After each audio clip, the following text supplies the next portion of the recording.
Dinamamanig mo sa amin ng aming Panginoon sa Pulisyo ang tinatawag natin ekonomiya na pagliligtas ng Diyos. Well, lahat tayo naniniwala na sa mga naniniwala mayroong Diyos. Bahagi yun, sabi nga ay yung mga naniniwala na walang Diyos, yun ay denial of God.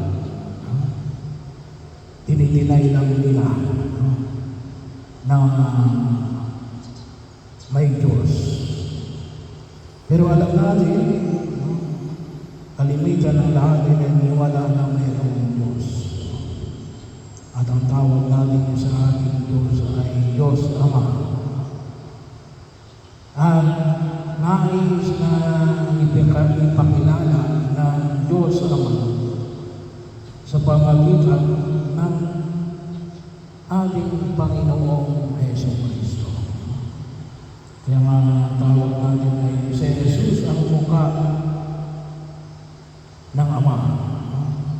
Kaya yung pagkaparangan sa Ama ay pagpaparangan kay Jesus.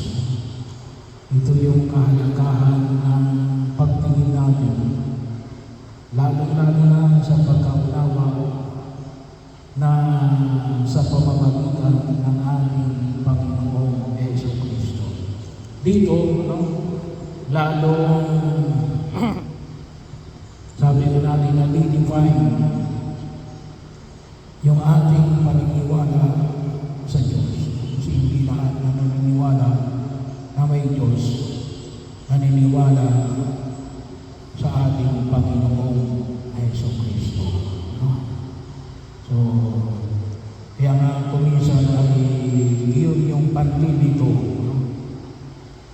Sabi nga po ng isang dalubhasa, ito ay pamamaraan ng demonyo na lindangin ang tao sa pamagitan na pagkatayo ng maraming mga pananampalataya na nagpapahayag na sila ang ginamit ng Diyos para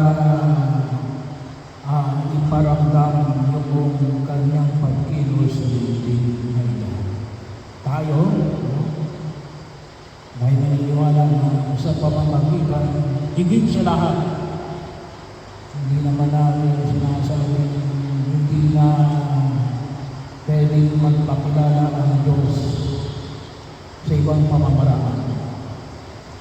Pero ang ating paniniwala ay sabi nga natin ngayon, hindi naman ito sa pamamagitan ng ating Panginoong Jesucristo. Sapagkat dito, mas maintindihan natin ang kahalagahan ng ating pananampalataya, lalo-lalo na sa usapin ng salita na nagkaroon ng laman. Kasi at yun ay sa pamamagitan ng ating Panginoong Jesucristo. Always with reference to Christ. At hindi lamang ito nagtatapos, kasi bahagi yun. Sabi nga, lahat ng mga naniniwala pa rin kay Kristo ay sabi nga po natin, may iba-iba rin yung pagkaunawa at pagkilala. Kaya nga sa ating paliwanag na dinudulog na Jesus namin sa pamagitan ng pagpapadala niya ng Espiritu Santo. At yun ay maliwanag sa kapanahunan natin sa pamagitan ng sa mukha ng simbahan na itinatag mula pa kay sa Kristo at pinagtibay ng Espiritu Santo. Kaya doon natin higit na makikita na kumikilos sa Espiritu Santo. Higit sa lahat, sa loob ng pagkilos ng simbahan. Muli, no? Hindi natin sinasabi na hindi pwede kumilos ang Diyos na hindi lang naman sa pamamagitan ng simbahang Katoliko. Pwede rin kumilos ang Espiritu Santo kahit na sa labas ng simbahang Katoliko. Pero lalong-lalo na sa pamamagitan ng simbahang Katoliko. Kaya ekonomiya ng pagliligtas ng Diyos. Kaya ito rin naman yung hindi namin pakinabangan. Sabi nga, matulad ng pinamahin ko sa mga gawagan ng apostol, na ipinamahin, katulad ng ipinahayag ni San Pablo na pwedeng kahit sino pwedeng magsabi na kumikilos ng Diyos sa pamamagitan. Yung iba pa pinapamahin namin sila anointed Son of God. Pero bahagi yun na kung saan ay makita natin, ito yung pamamaraan na ginamit ng Diyos sa pamamagitan ng ating Panginoon Jesucristo kasama ng Espiritu Santo. Kaya napakalaga na makita natin yung tinatawag ng ekonomiya. Pag sinabi natin ekonomiya,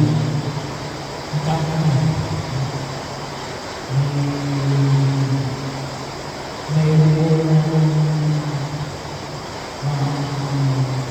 pagtubunto sa pagdadagdag o sa pagbabawas. Kasi ekonomiya, may mga pamamaraan na sa Panginoon kalimutan na pagkilos ng Diyos ay pagpapalitan na ito talaga yung maliwanag ng pagkakas ng ating Diyos na naging bahagi na masabi namin ito talaga yung pagsusuhan ng Panginoon. Ang ibigay ko na rin sa inyo ang may halimbawa sa pagkilos nito. Katulad na nabanggit ko, yung conclave, yung mga synod, yung mga councils na inilalagaan ng simbahan na makita natin na patuloy na ipinagtitibay sa hanggang sa kasalukuyang panahon at para makatugon sa makabagong hamon ng libunan na pinagandaan. Kaya sana ma-appreciate natin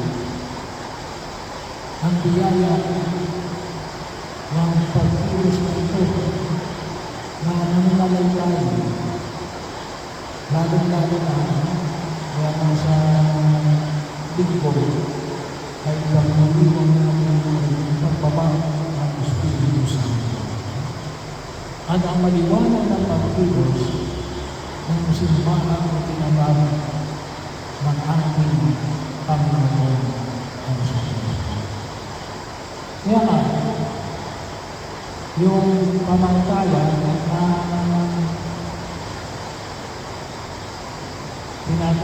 tinatawag na outside the church, there is no salvation. maliwanag na rin. Hindi ini-explore yung mga bagay na wala na sa simbahan. Pero kahit na yan ay wala na sa simbahan, kasi ay may koneksyon sa pagkakaroon ng pagkilos ng simbahan ay naliwanag na bahagi ito ng paglago ng pagkakilala natin sa ating Diyos. Diyos Ama, Diyos Anak, at Diyos Espiritu Santo. Ang iisang Diyos na may tatlong persona. Kaya nga, ito ang naman yung magiging namin na makita namin. Kahit na siguro sabihin ko ba, ito ang turo sa akin ng Panginoon. Kaya yung pamamayan pa rin ang ginagawa ng simbahan.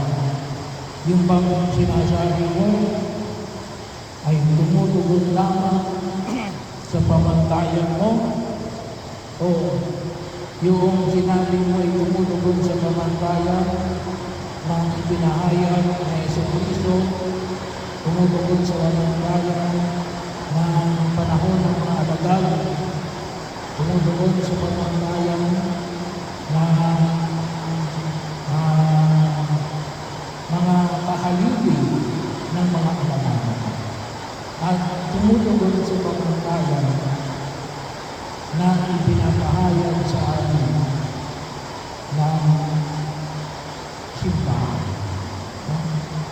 Kaya nga po makita natin, hindi naman katulad na nagbawa ng yung mga doktrina na ipinamamanin sa atin.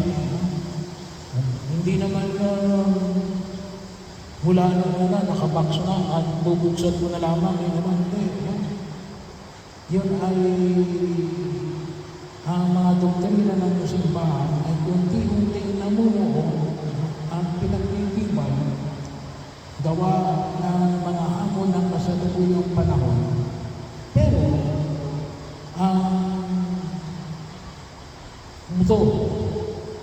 ang buto noon ay naroon na pa rin noong ipinahayag ang pagkakataon mula sa lumang tipan, sa bagong tipan, at sa pagkilos ng simbahan. Kaya yun pa rin yung pinangangalagaan. Kaya ang tawag natin ay ekonomiya ng pagliligtas ng Diyos. Bahagi yun. Katulad na ng halimbawa ng alin. Kung sinabi natin yung ekonomiya, sabi na natin, may dinadagdag at binabawas. Ano yung binabawas sa halimbawa? Yung limbo. Inialis na yung limbo eh. No? Ano yung limbo? Doon daw kasi pupunta yung mga batang hindi na binyagan. No? Bakit inalis ng simbahan? Kasi yung limbo daw, kaligayahan. Pero wala ang Diyos. Ay hindi ba pwede sa kaisipan ngayon? Hindi talaga kaligayahan yun kung wala ang Diyos. No? Pwede ka bang lumigaya nang wala ang Diyos? Hindi kaligayahan yun. Kasi yung pinaka-ultimate purpose natin ay makabalik tayo sa piling ng Diyos na kung saan doon tayo nang galing. No? Kaya inialis ng limbo. No? Bahagi yun ang makita natin. So, kasi parang sinabi mo na rin na yung limbo yun ay hindi rin dami yun. No? Wala lang paghihirap, pero wala ang Diyos. Ay, para na rin impyerno yun. No? Sapagkat yun ay kawalan ng Diyos. Ano yung mga dinadagdag? Yung mga pamantayan ng ating pagkilos na kung saan ay pinamamanhid. Katulad na lang ako, halimbawa na bahagi ho ng katulad ko halimbawa na encyclical na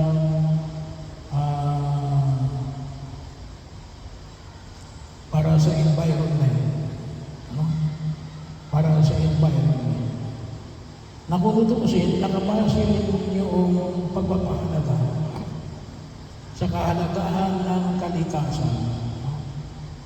Kasi yung paanyaya na itinahayag na kung tutuusin, yun ay saan pinagbabasihan yung pangangalaga sa kalikasan. Pangangalaga, no? For the care of the common home. No? Kasi kapag sinira mo yung tahanan natin, isirain mo rin yung bawat isa. No? So, bahagi yun ng alin. Pag-ibig sa kapwa. No? Kasi, pagkakataon na kung saan ay makita ko natin na baka akala natin ay yung pag-ibig sa kapwa ay walang epekto doon sa pag-ibig sa kalikasan. Kaya kung minsan sinasabi yung iba lang yung pagsira ng kalikasan ay anong ibig sabihin? It is pagkakataon na hindi mo talaga minamahal yung kapwa mo. Kasi bakit?